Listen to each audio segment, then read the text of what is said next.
bendiga, hermanos, a todos en este día. Gloria a Dios que puedo ver una vez más a todos ustedes. Gracias por eso. Que me pude levantar de mi cama y aquí estoy, gracias a Dios, otra vez en la casa del Señor compartiendo con ustedes. Entonces, la lección número 11. Número 10, perdón. Ya me estoy saltando una lección que se llama Personas elogiadas por Cristo, ¿ok? La lectura bíblica, primeramente que todo, vamos a abrir nuestras Biblias en Mateo 16, el 13 al 19. Cuando todo lo tengan, si pueden decir un amén, por favor.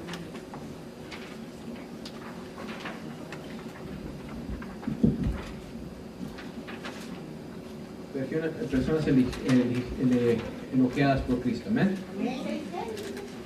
Mateo 16, del 13 al 19.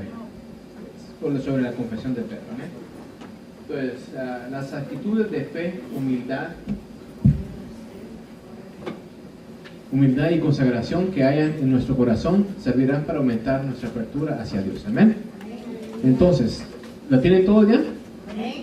Amén. Entonces, la palabra de Dios es leída en el nombre del Padre, del Hijo y con su Santo Espíritu. Amén. Viniendo Jesús a la región de Cesarea de Filipo, preguntó a sus discípulos diciendo: ¿quién dicen los hombres que es el Hijo del Hombre? Ellos dijeron: unos Juan el Bautista, otros Elías y otros Jeremías, o algunos de los profetas. Él les dijo: ¿y vosotros quién decís que soy yo? Respondiendo Simón Pedro dijo: tú eres el Cristo, el Hijo de Dios viviente. Entonces le respondió Jesús: bienaventurado eres, Simón, hijo de Jonás, porque no te lo reveló carne ni sangre, sino mi Padre que está en los cielos. Y yo también te digo que tú eres Pedro, y sobre esta roca edificaré mi iglesia, y las puertas del Hades no prevalecerán contra ella. 19. Y a ti te daré las llaves del reino de los cielos, y todo lo que atares en la tierra será atado en los cielos, y todo lo que desatares en la tierra será desatado en los cielos. Una pequeña oración. Si pueden inclinar su rostro y pueden, por favor, y oran conmigo. Padre, en el nombre de Jesús, te doy gracias en este día, Señor bendito, porque tú eres bueno. Un día más nos has regalado, Señor bendito, que podemos estar en tu casa, Señor bendito.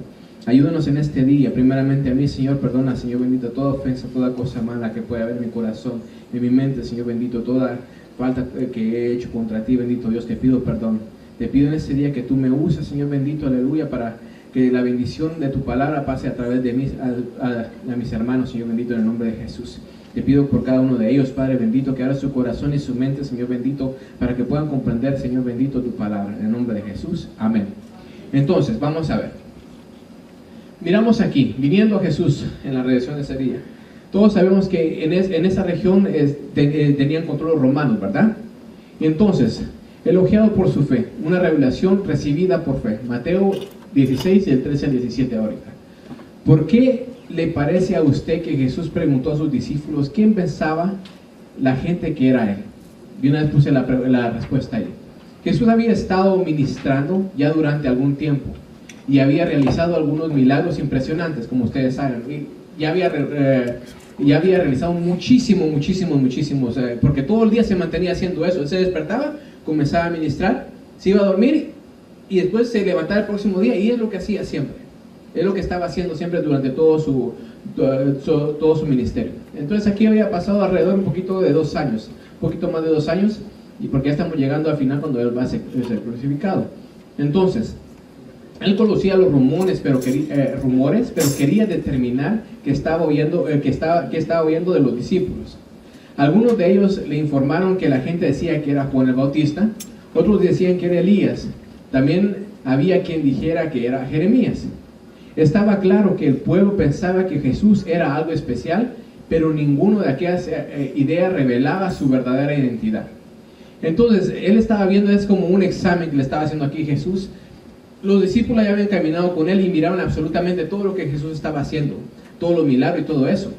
Si ustedes imagínense, están caminando con Jesús y miran tantos milagros, yo creo que pudieron ver a Jesús parar la tormenta, que tenía poder y tenía autoridad sobre la tormenta, tenía autoridad sobre todo. No había ni uno que estuviera enfermo, se le pasaba, sanaba a todos. No había como, voy a orar por él y no se sanaba, sino que 100% sanidad, 100% autoridad, 100% todo para Jesús, ¿verdad?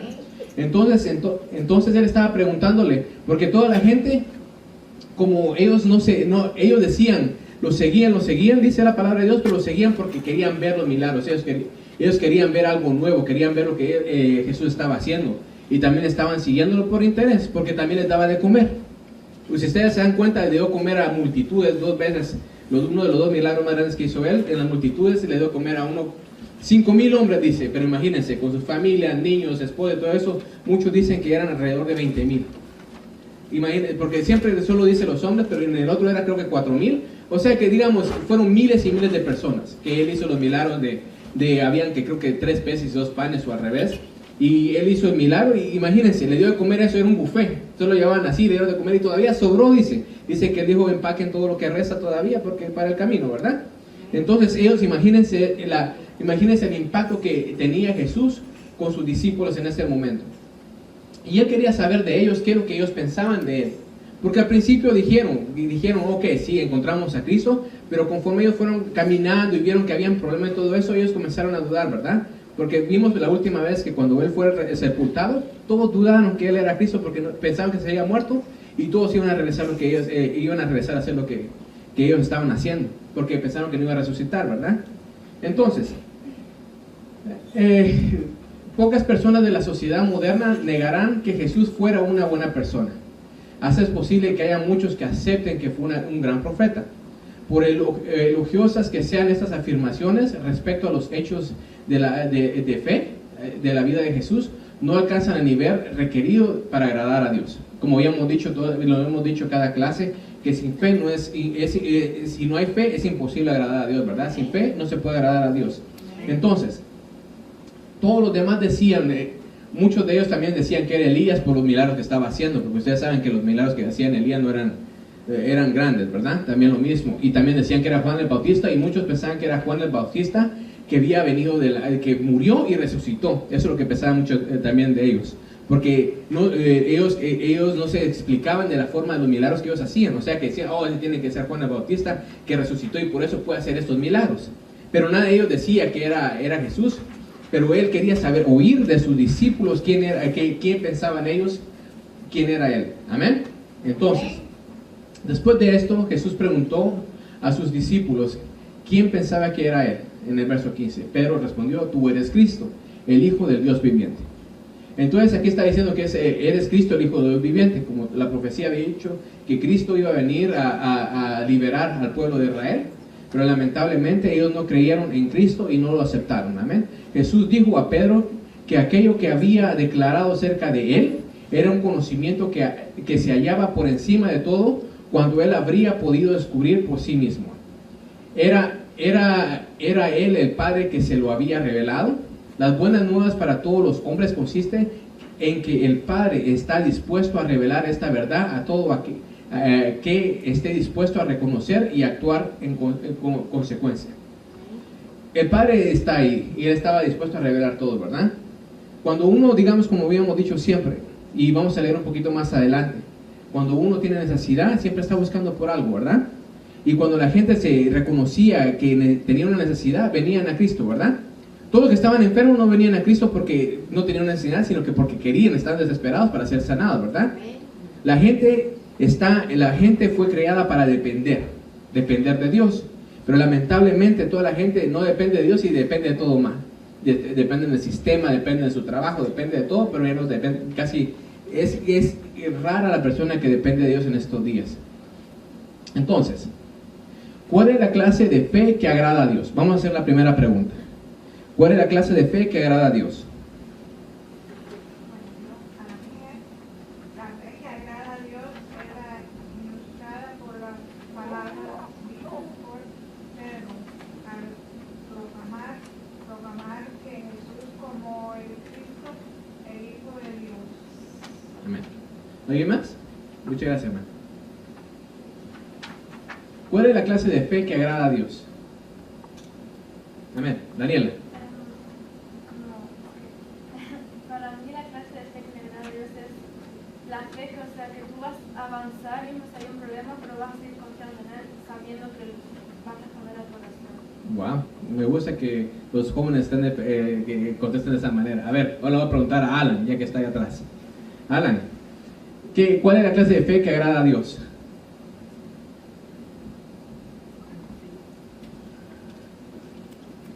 ¿Alguien más? Me están viendo, me están sonriendo. Voy a preguntar a alguien más. ¿Alguien más? ¿Cuál es la clase de fe que agrada a Dios? Que dependamos de Él, de su palabra y confiemos en Él. Amén. Bueno, o sea, Alan está distraído ahorita con el bebé.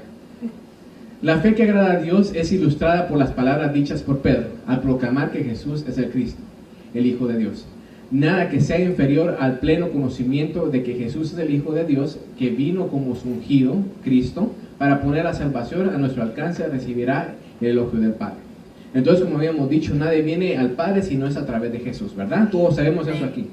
Nadie viene al Padre sino que es a través de Jesús. Dice que Él es el puente de la comunicación, es el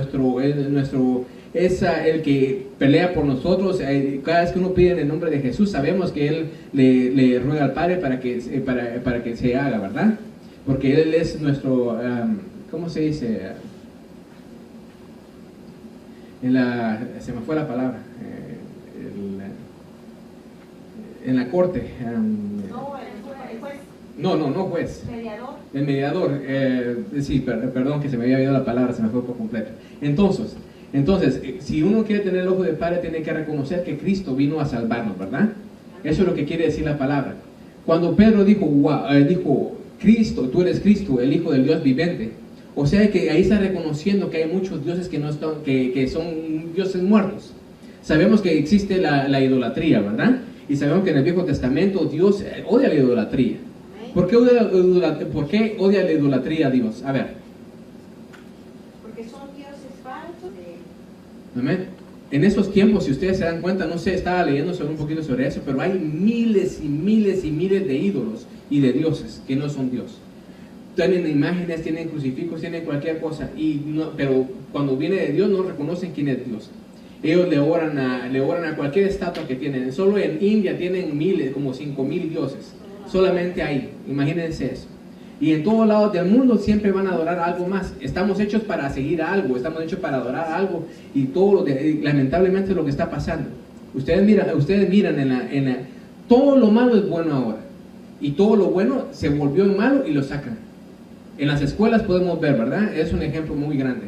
En las escuelas completamente ya no se oye nada de religión porque ofende. La religión ofende. En este mundo la religión ofende. Uno tiene que, especialmente Sheila me dice que que trabaja para el gobierno, la religión ofende. Tiene que usar ciertas palabras porque dice que me está hablando unas ciertas palabras que ofenden y no se pueden usar. Dije, wow, dije yo. En cambio yo le doy gracias a Dios porque estoy en la cocina y todavía puedo. A veces gente entra, estoy viendo mi música y como yo estoy solo ahí, ellos me dicen, ¿tú eres cristiano? Sí, yo soy cristiano, digo yo. Y también con mis acciones, más que todo, con el testimonio que puedo dar, pueden ver que también uno sigue al Señor, que somos diferentes, ¿verdad? Eso es lo importante, ¿verdad? Y que la fe, créanme que la fe juega una cosa grandísima en nuestras vidas, porque sin fe no podemos llegar a ningún lado, nos quedamos estancados. Si nosotros confiamos en Dios, seguimos adelante siempre y pueden ver que hay frutos, ¿verdad? La fe trae frutos, ¿verdad? Y los frutos son agradables ante Dios también. Entonces, todos los hombres tenemos que enfrentarnos personalmente a lo que proclama Jesús acerca de sí mismo, ¿verdad? Se pueden imaginar el tiempo antes los fariseos, que eran los religiosos de ese tiempo. Viene un hombre que ellos pensaban, porque no lo reconocieron como Dios, viene un hombre y le dice, yo soy Jesús, el Hijo de Dios, yo soy Cristo, el que hablaron los profetas antiguos. Eso es como una bofetada para ellos, porque ellos no lo creyeron. Y en el tiempo de ahorita todavía no creen los judíos en Jesús, lamentablemente. Todavía está pasando en estos días, ¿verdad? Entonces, en 1 de Juan 4:15 dice, todo aquel que confiese que Jesús es el Hijo de Dios, Dios permanece en él y él en Dios.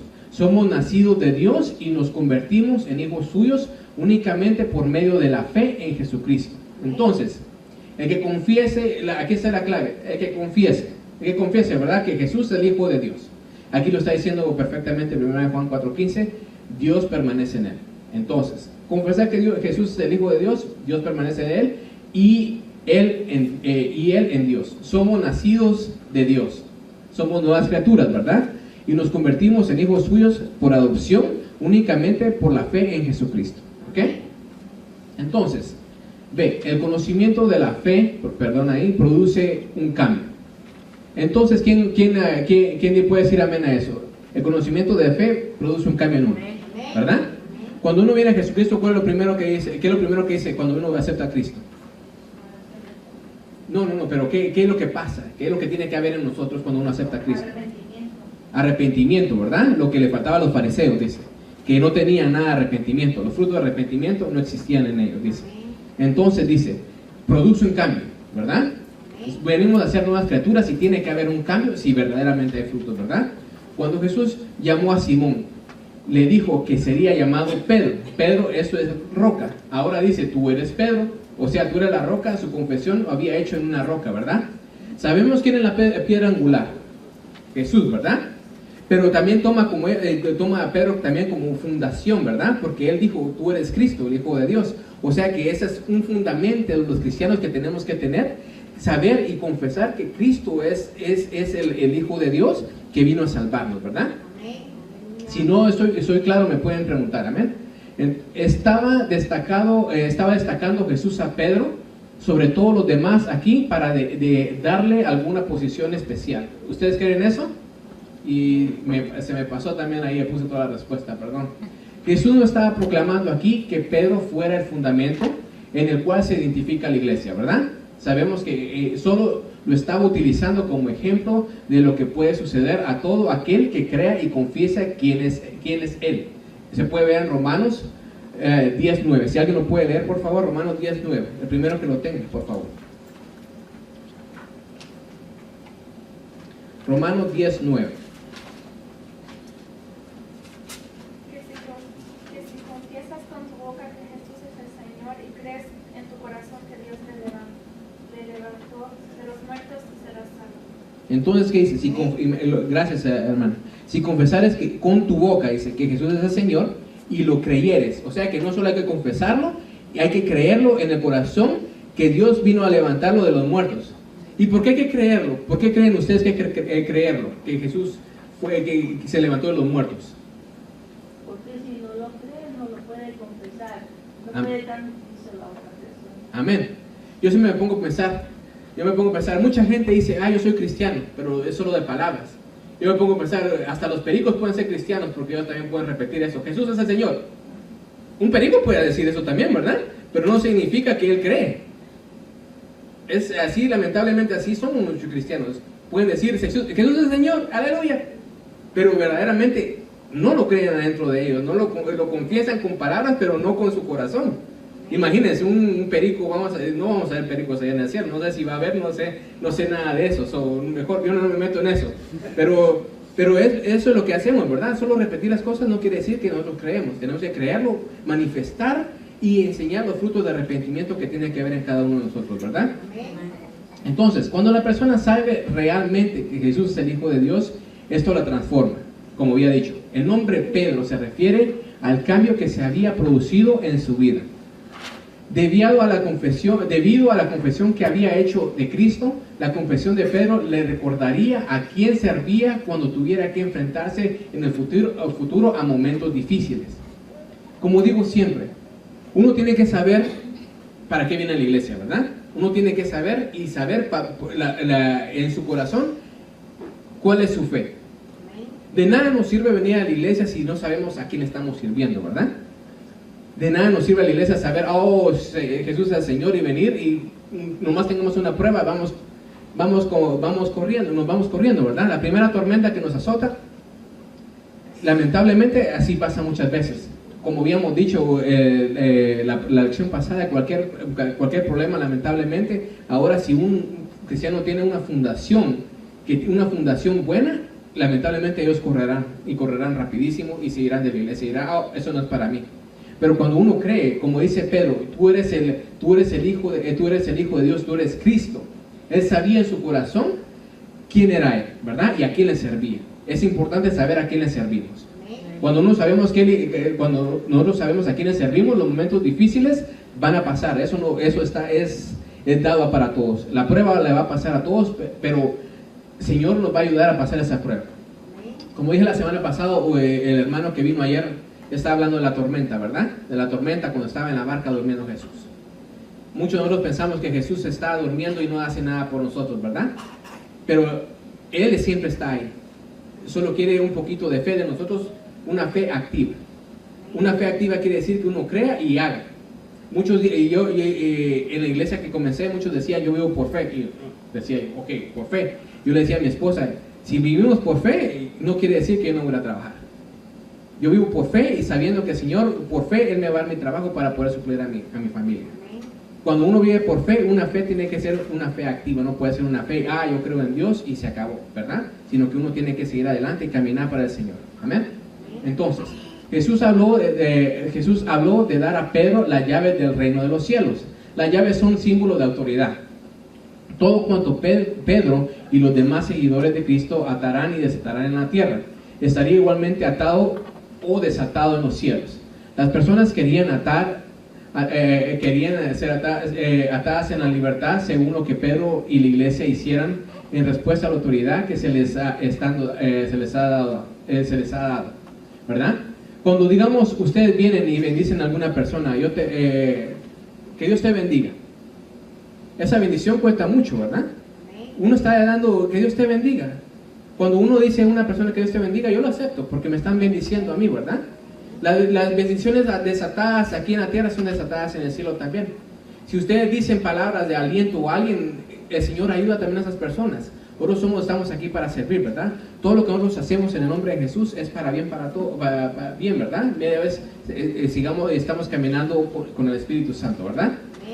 Entonces, las personas quedarían atadas o libertadas según lo que Pedro y la iglesia hicieran en respuesta a la autoridad que se les estaba dando, ¿verdad? Dice que siempre recalco siempre que el mismo poder que hizo resucitar a Jesús de la muerte, el Espíritu Santo, ese mismo poder está aquí todavía, ¿verdad?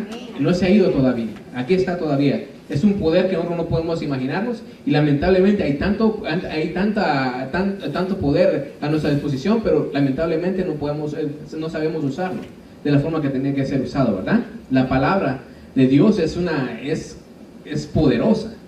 La palabra de Dios es poderosa y sabemos que la palabra de Dios rompe cualquier cosa, como ya he dicho. La palabra de Dios es una espada de dos filos, ¿verdad? Y cuando uno sabe usar esa arma, es una arma letal. Habíamos dicho cuando estamos hablando sobre las armaduras, la armadura. Cuando uno tiene una arma, le dan una arma a alguien que sepa usarla, olvídense. No hay quien se le pueda enfrentar. Pero si uno tiene una arma y no sabe usarla, ¿qué va a hacer uno? ¡Ping! Y mejor sale corriendo, ¿verdad? Porque no sabe usar el arma. Entonces, podemos ver lo que vimos sobre David también. Todos sabemos que David tenía una onda. Imagínense, David tenía una onda y no podía usarlo. ¿Qué hubiera pasado? Solo le tira alguna cosita porque el gigante, solo la lanza pesaba ¿cuánto? Lo hacía a pedazos. Pero él sabía usar la onda. Imagínense, una arma que era un pedazo de cuero con una cinta, usó para matar a un gigante. Eso es impresionante para mí, impresionante. Pero era el arma perfecta que Dios le había dado para poder derrotar al gigante, ¿verdad? Entonces, la forma en que respondieran a ella, quienes lo escucharan, la Biblia enseña con claridad que el deseo de Jesús es que se haga la voluntad de Dios en la tierra tal como se hace en el cielo, amén. La voluntad de Dios está hecha en el cielo, pero también la voluntad de Dios se tiene que hacer en la tierra, ¿verdad? Vamos ahora, entonces, la parábola del fariseo y del publicano. Vamos a leer en Lucas 18, del 9 al 14. Si alguien lo puede leer, por favor. Aún se confiaban en sí mismos como justos y menospreciaban a los otros, dijo también esta parábola. Dos hombres subieron al templo a orar, uno era fariseo y el otro publicano. El fariseo, puesto en pie, oraba consigo mismo de esta manera: Dios, te doy gracias porque no soy como los otros hombres ladrones, injustos, adúlteros, ni aún como este publicano. Ayuno 2 veces a la semana, doy diezmos de todo lo que gano.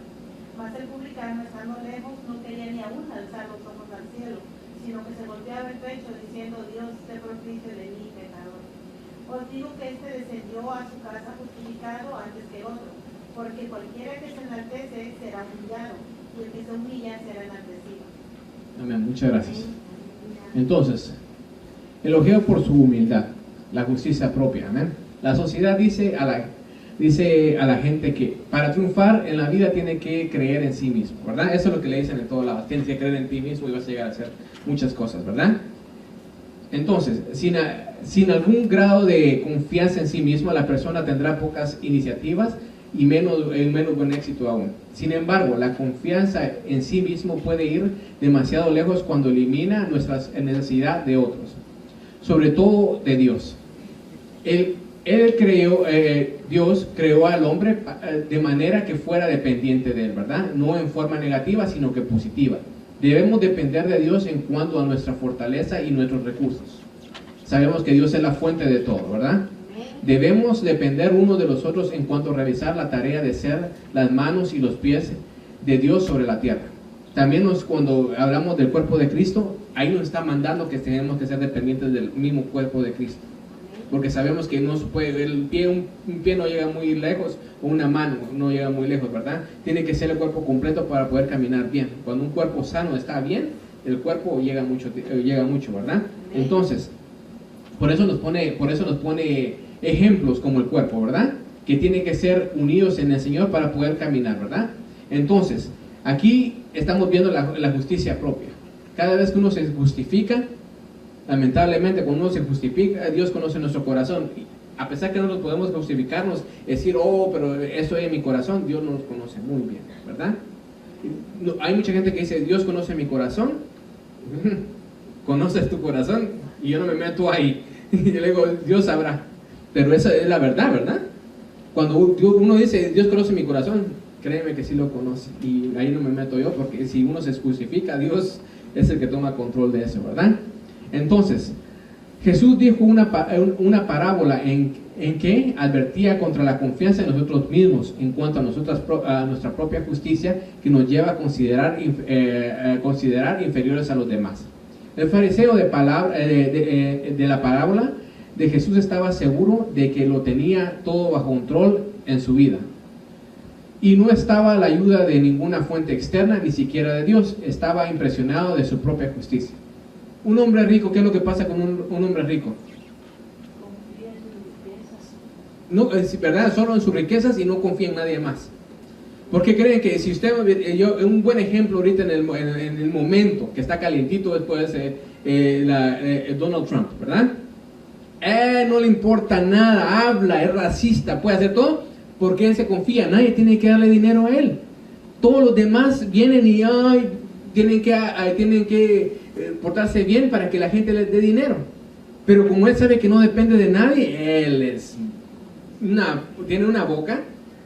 Y así son los ricos, ¿verdad? Dependen de ellos mismos. O sea que la justicia y la confianza es en sus riquezas. Se han dado cuenta que mucha gente rica, cuando pierde todo, se matan. Porque su confianza estaba en él y no estaba en Dios, ¿verdad?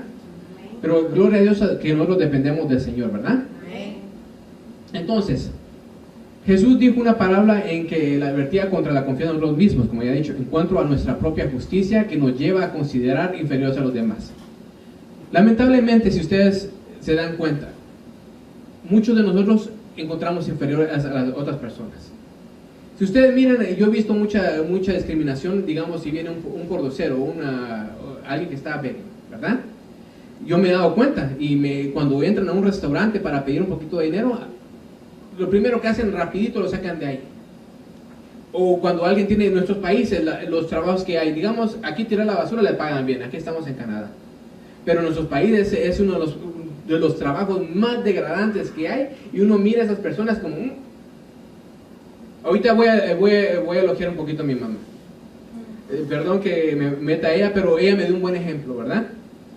Cada vez que llegaba los borrachitos sabían que en mi casa había siempre un bocadito y había algo caliente, y siempre eso fue lo que me enseñó mi mamá. Llegaban, mis hermanos se ponían enojados, pero mi mamá siempre le sacaba un vasito de agua o cualquier cosa, un bocadito. Y eso fue lo que me enseñó mi madre. Gracias a Dios, por eso yo me daba cuenta de esas cosas, me daba cuenta yo. Y eso fue el ejemplo que yo tuve al crecer, ¿verdad? Que siempre había algo para ayudar a los demás.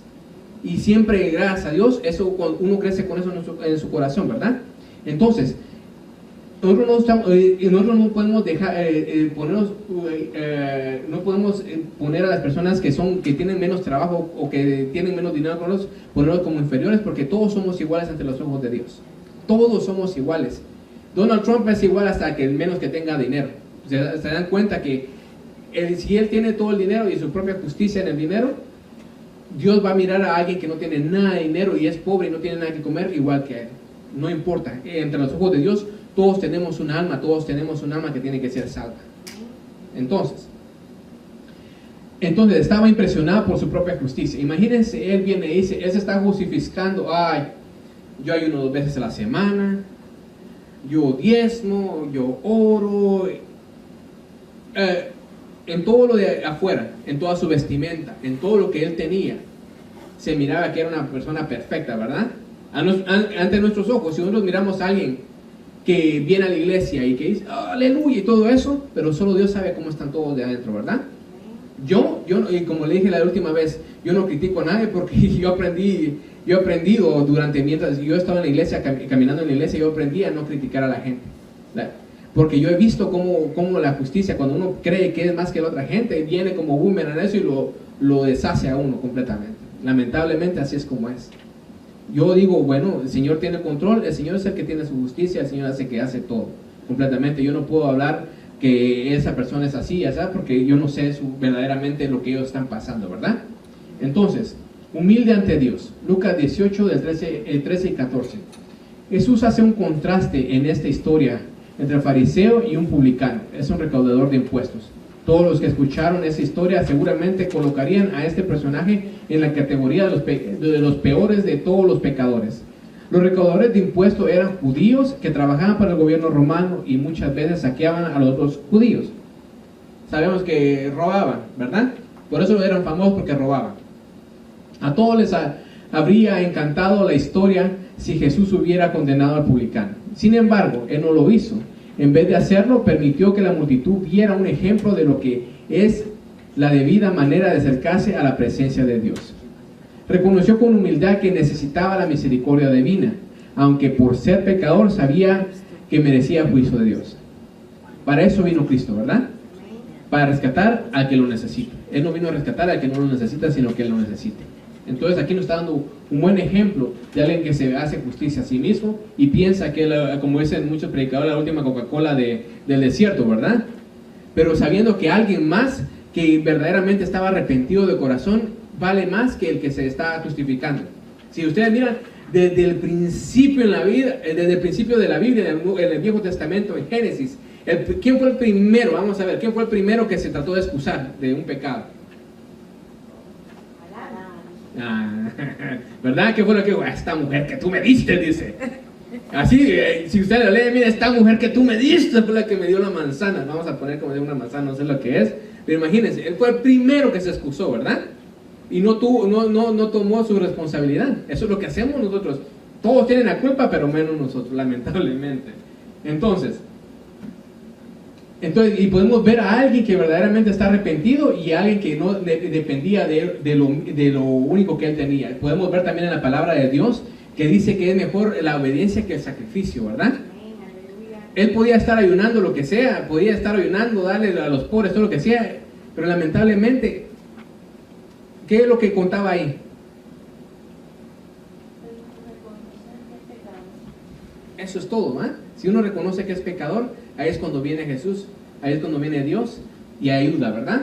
Si no lo reconocemos, no podemos ser perdonados porque no pensamos que necesitamos perdón. ¿Cuál fue la recompensa que obtuvo cada uno de los 2 hombres de la parábola? A ver, lo que vamos de leer. Uno se fue justificado, ¿no? Amén. ¿Y el otro fue crucificado o no? Gracias. El fariseo quería reconocimiento, el recaudador de impuestos quería misericordia. Uno quería reconocimiento por todo lo que hacía y otro quería misericordia. El fariseo se justificó a sí mismo y el recaudador de impuestos fue justificado por Dios y recibió su aprobación. Entonces, ¿cuál fue el elogiado aquí? Sí, ¿verdad? Y en la confesión de Pedro también, por lo que dijo, ¿verdad? Por lo que reconoció que Jesús era el Señor.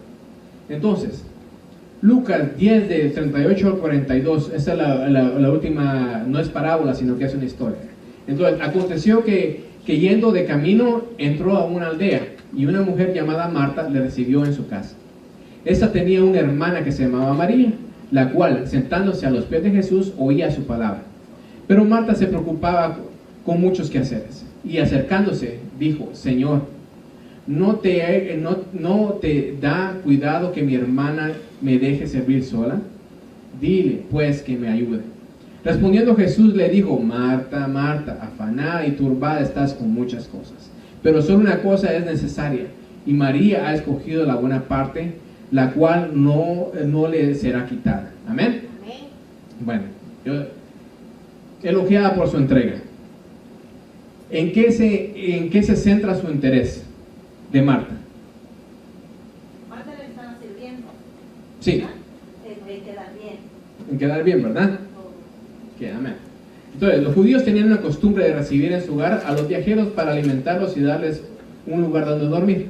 Como habíamos dicho, era una anfitriona, ¿verdad? Y como he dicho, te invito a comer, no la voy a dejar sin comer, como habíamos dicho en la otra clase, ¿verdad?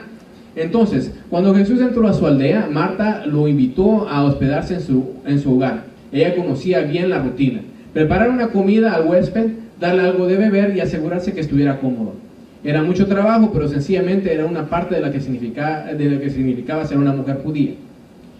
La palabra no especifica bien, pero probablemente él estaba con todos sus discípulos. Porque si ella estaba tan atrajinada es porque tenía muchísimo que hacer. Imagínense que le entren, pongámosle unas 15 a 20 personas le entran de repente a su casa. ¡Ay! Hay que hacer tacos, mi amor, le va a decir a Ruby, Selene, ¿verdad? Hay que hacer muchos tacos, vamos a hacer tacos y arroz. Y le pueden dar de comer a todos, ¿verdad? Pero así es, ¿verdad? Si alguien llega a entrar a su casa con unas 20 personas, uno se asusta. Y yo le diría a Sheila: oh, no, ¿y ahora qué le damos de comer? ¿Verdad? Entonces, pizza, ¿verdad? Lo más rápido. Entonces, lo que relató no indica, pero ciertamente, parece que el caso es que Jesús no era el único huésped y Marta tenía en su hogar. Marta tenía una hermana llamada María. Es razonable esperar que María hubiera colaborado con su hermana para atender a los huéspedes que habían entrado a su hogar. Sin embargo, las cosas no fueron así. Marta y María tenían dos maneras distintas de enfocar en las cosas, ¿verdad? Marta estaba entregada a las preocupaciones que era necesario hacer. María estaba centrada en lo que Jesús decía. Marta en un momento mostró frustración contra su hermano y contra Jesús, porque le dice: Jesús, por favor, haz algo, dile a mi hermana que me ayude. Ella estaba frustrada. Ella estaba bien frustrada, Marta, si ustedes se dan cuenta. Y le digo: ok, por favor, dile a mi hermana que me ayude. Entonces, podemos ver, apeló a Jesús para que le dijera algo a María y le ayudara en sus deberes de anfitriona. ¿Cómo se siente usted cuando lee el clamor de ayuda lanzado por Marta? ¿Cómo se sienten ustedes? A ver, quiero oír un poquito de ustedes. A ver, hermana. Yo me sentiría más abierto que era Jesús, ¿verdad? Bueno, ahí calladito. A ver, alguien más, gracias, hermana. Alguien más rapidito. Yo le simpatizo con Marta, pues. Si yo fuera Marta, pues sí, yo quiero que alguien me ayude, pues. ¿Verdad? ¿Verdad que? Soy María, no quiero que me moleste, pero le digo. No, yo sé. Yo cuando leí la primera vez yo no sabía mucho. Dije yo, debería ayudar un poquito, pero comencé a comprender las cosas un poquito mejor ahora. No es difícil simpatizar con Marta. Marta. La mayoría de las personas conocen las tensiones que crean las visitas inesperadas, ¿verdad? Habían que preparar más alimentos, tal vez hubiera que ocultar algo de desorden. Si no tienen carpeta, lo meten en el closet, lo meten todo de una vez en un momento, porque han llegado a veces personas a mi casa y créanme, zapatos no faltan enfrente de la casa. Yo solo agarro, ¡pum!, tiro todo. Si alguien está tocando la puerta, solo miro una silueta ahí que está moviendo. ¡Ah! Esconda las coches, se esconda todo. Es lo primero, y los niños comienzan, como les dije, puro remolino, a limpiar, les digo. Pero así es como es. Entonces, Marta solo quería ayuda de parte de su hermana. Sin duda sentía que estaba comportando de manera inconsiderada y egoísta. Entonces, Con frecuencia los cristianos que vivimos en la sociedad occidental nos identificamos más con Marta, ¿verdad? Así es Elena, ¿verdad? Entonces, que como diría, la sociedad occidental anima a la gente a hacer cosas. El centro de atención se encuentra en el hacer. Y de tal forma que muchas veces cuando la gente pregunta a los niños, ¿qué quieres ser? En realidad le están preguntando acerca de la carrera o el oficio que quieren trabajar, enfocándonos en el desarrollo externo de las personas. Y lamentablemente ponemos de último a Dios, ¿verdad? Siempre le preguntamos a nuestros hijos, ¿qué quieres hacer? Oh, quiero ser doctor. ¡Ah! quiero ser doctor. O quiero ser arquitecto. ¡Ay, Señor! Y ya cuando llegan a cierta edad, ya no quieren ser nada, ¿verdad? Entonces, enfocando en el desarrollo externo de la persona, reduciendo al mínimo el desarrollo de su ser interno. El mensaje sin palabras es que, ¿cómo se hará la obra de la iglesia? ¿Cómo se hará la obra de la iglesia si no hay trabajadores, verdad? Si todo el mundo se limita a sentarse para tener comunicación con Dios, ¿cómo veremos la respuesta de Jesús a la pregunta de María? Hay un tiempo para concentrarse en pasar un momento con Jesús y hay un tiempo para servir, ¿verdad? Entonces, ¿qué aprendieron de la lección? Que hay que ser servidores para Cristo. ¿Verdad? ¿A quién elogia más? Entonces, primeramente, que la confesión de Pedro, él fue elogiado porque confesó primeramente, ¿verdad? ¿Quién es el Señor? Y confesó con su corazón. Después viene, uno se justifica, el que no se justifica y cree en el Señor lo elogia porque está escogiendo lo mejor. Después miramos a Republicano, es lo que acabo de decir. Después miramos a Marta y a María. Lamentablemente estamos completamente hundidos en los quehaceres cotidianos, ¿verdad? Para el tiempo, yo le digo a mi esposa, para el tiempo que terminamos con las niñas, estamos los dos tirados en la silla. Y ya ninguno de los dos nos queremos levantar. Estamos así, y ya lo último es darle la parte a Dios, orar, ¿verdad? Y todavía así, aunque sea que tratamos, siempre la casa queda, para el último ya la casa queda patas arriba, como decimos ahí en Guatemala. Pero no le ponemos suficiente tiempo a Dios, lamentablemente. Porque Dios dio un ejemplo, que al séptimo día teníamos que hacer descansar y dedicárselo a quién, ¿verdad? ¿Ustedes creen que lo estamos haciendo como debemos hacerlo? No, ¿verdad? Lamentablemente no lo hacemos. Nos preocupamos más en el trabajo, en los quehaceres de la casa, que en lo que tenemos que preocuparnos por Dios. El tiempo para Dios ya no es, ni siquiera, ya no es muy pequeñito. Gloria a Dios por aquellos que oran mucho, ¿verdad? Pero lamentablemente ya cuando nosotros venimos, y yo a veces testificaba que, Selene creo que se recuerda que yo nomás ponía las rodillas, eran 2 minutos y yo estaba durmiendo. Bien dormido, y mi esposa pensaba, wow, cómo ora. Pero lo que pasa es que pasaba durmiendo, después me levantaba con dolor de pecho, porque estaba bien dormido, ahí de rodillas me quedaba dormido y ni siquiera oraba. Estaba tan cansado. Pero lamentablemente así estamos cómodos en este país y lamentablemente no es lo mismo que como estamos en nuestro país, ¿verdad? Entonces, solo les dejo con eso. El tiempo para Dios es muy importante. Tenemos que ponerle atención más a Dios que las cosas que hacemos, ¿verdad? Todos los días. Tenemos que trabajar porque si no hay trabajadores en la iglesia, ¿qué va a pasar? ¿A dónde va a llegar el evangelio? A ninguna parte, ¿verdad? Entonces los dejo con eso. Espero que hayan aprendido algo. Dios los bendiga. Amén. Gracias, hermano Quique.